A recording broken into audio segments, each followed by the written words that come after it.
ठीक है, तुमने जिस किसी को भी हमारी झोली में डाल दिया, हम उसके कोई अवगुण नहीं देखेंगे।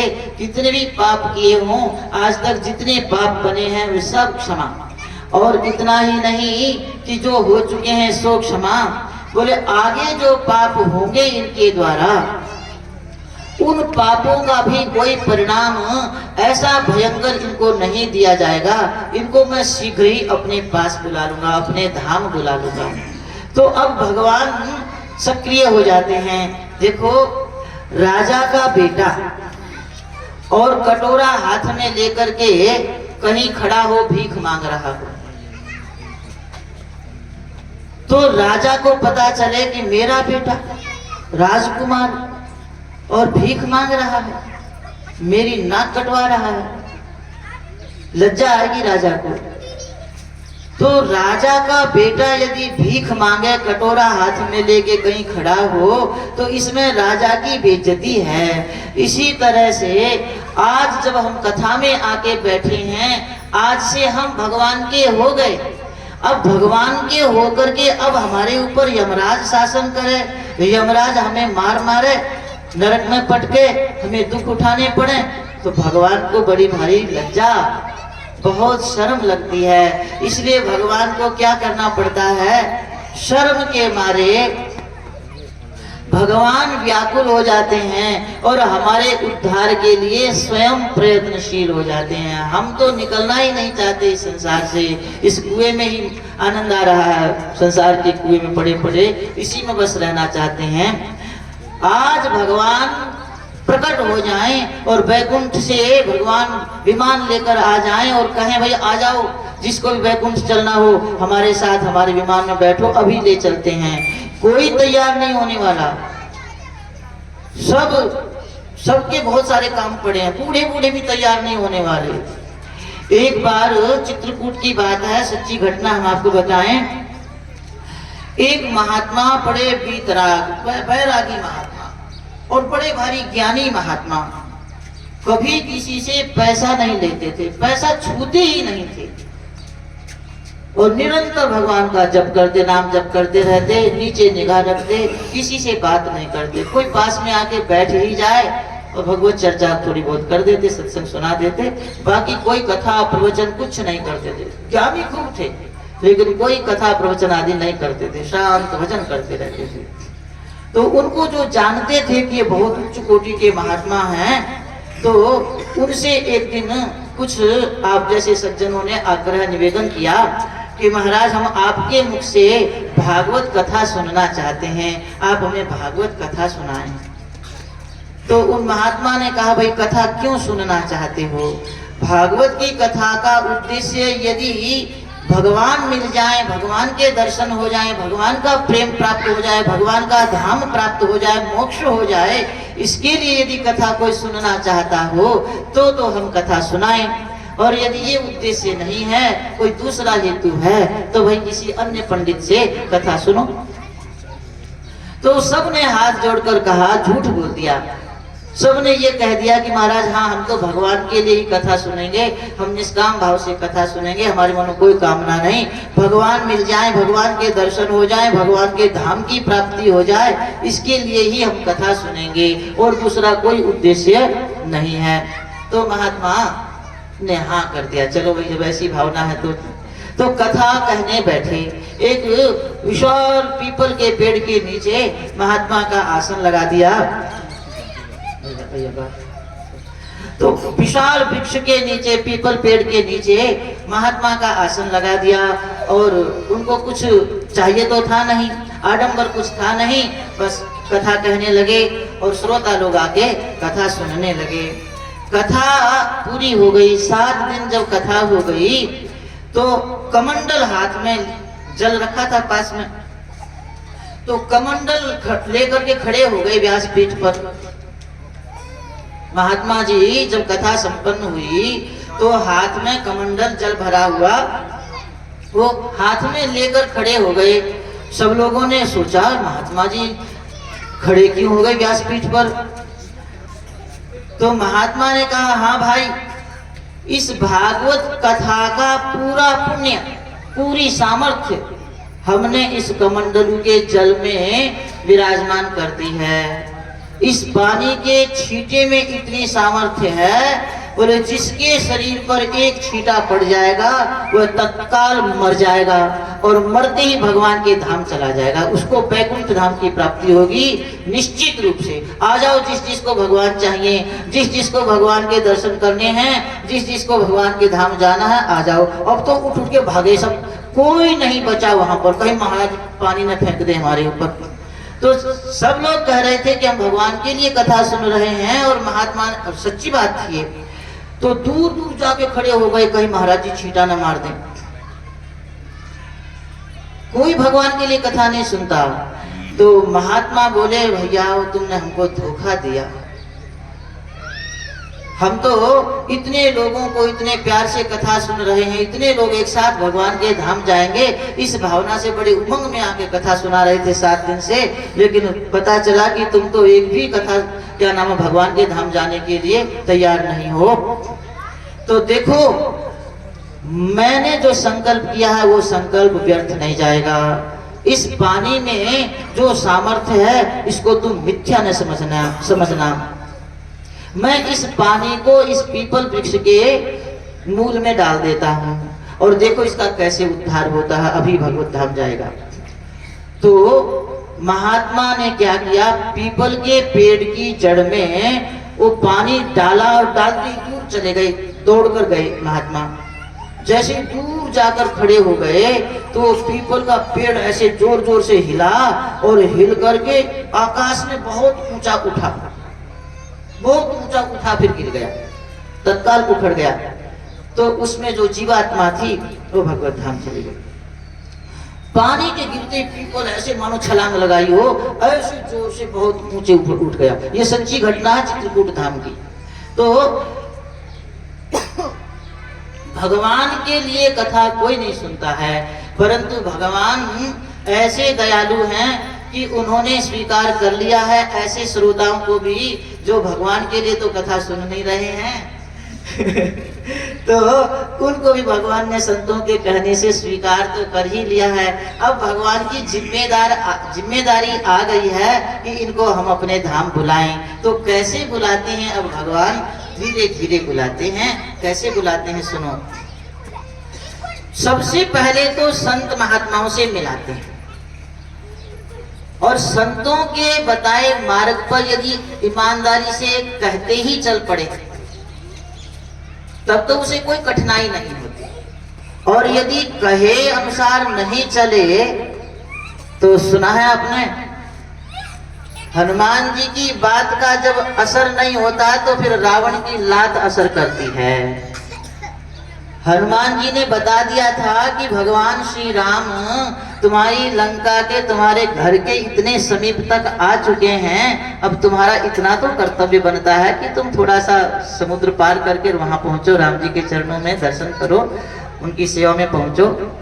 लेकिन यह जान करके भी कि भगवान राम आए हैं, लंका के द्वार पर आ गए हैं, यह जानकर भी विभीषण जी जिनकी आराधना कर रहे हैं, वे विभीषण जी और हनुमान जी की बात को अनसुनी करते रहे हैं। तो जब हनुमान जी सरीखे संतों की बात को कोई अनसुनी कर देता है तो भगवान को विवश होकर के ये व्यवस्था करनी पड़ती है। जब कोई संत की बात असर नहीं कर पाती तो फिर रावण जैसे किसी दुष्ट की लात का अधिकारी वो बन जाता है। तो फिर रावण की लात ने वो काम किया और विभीषण जी भगवान की शरण में पहुंच गए।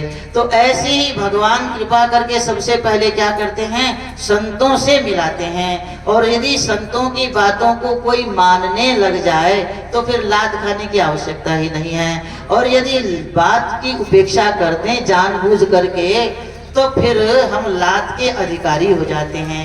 और लात भी भगवान के धाम पहुंचाती है। ऐसी बात नहीं है कि वो जो लात पड़ेगी तो उससे हमें दुख होगा, नहीं, वो लात पड़ना भी बड़ा सौभाग्य। विभीषण जी रावण के प्रति कृतज्ञ हो गए, बहुत अच्छा किया रावण भैया ने जो हमको लात मारी, हमारी थोड़ी आसक्ति हो गई थी लंका में और भाई के प्रति, सो उन्होंने स्वयं कृपा करके मिटा दी। तो जब भगवान कृपा करते हैं तो पहले तो संतों से मिलाते हैं, और संतों की बात यदि कोई नहीं माने तो फिर क्या करते हैं? भगवान है चित्त चोर, भगवान का नाम है चित्त चोर, मन को चुरा लेते हैं, मन मोहन। तो मन को मोहित कर लेते हैं, मन को पकड़ लेते हैं, और मन ही पकड़ लिया भगवान ने तो क्या होगा? तो कोई गलत काम तो होगा नहीं, फिर दुख मिलेगा नहीं। तो मन मोहन है भगवान, परंतु किस मन को पकड़ते हैं? सबके मन को नहीं पकड़ते।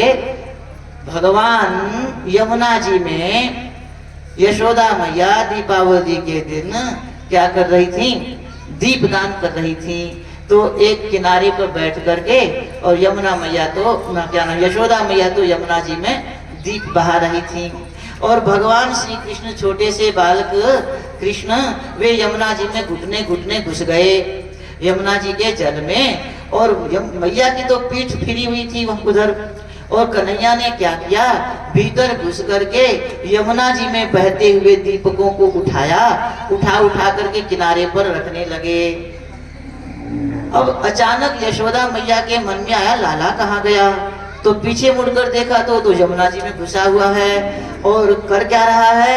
बोले कि मैया तो जो है दीपदान कर रही है, और बहती हुई दीपकों को निकाल निकाल करके किनारे रख रहा है। तो मैया ने कही, अरे निपुते ये क्या कर रहा है? मैं तो इतने प्रेम से दीपदान कर रही हूँ, तू बहती हो को निकाल रहा है। तो मैया से क्या बोले कन्हैया?